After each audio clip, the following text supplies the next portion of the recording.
What would you say to somebody that's on the fence about whether or not they should come? They're an entrepreneur, they've got their business, they may not be exiting for 10 years. What would you say to encourage them to come? My perspective is put yourself in the right environments with the right types of people with insider knowledge. You can't access certain knowledge, information, perspectives, or relationships unless you're in the context. I call those enriched environments. Those types of environments can be like kind of like a wormhole that can like take you to a new universe. And so if you're not in that environment and getting into the right space, you won't be able to get the ideas that might change your direction. Maybe instead of 10 years, you actually can find a way to sell it in 3.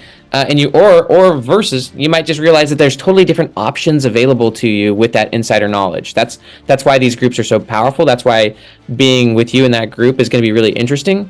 It's just you're going to get information or frameworks and models that you wouldn't have had before. It's going to change your whole decision process for the better. And you're going to be around people that might become partners or allies or a connection to a connection that you just would have not have gotten.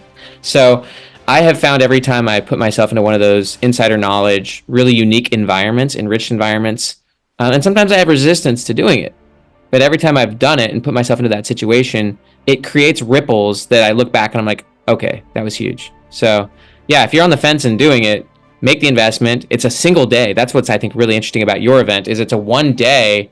Yeah, I mean, that day, there's a really good quote that I've thought about a lot lately, and it's this quote that says that people end up losing years because they can't lose hours.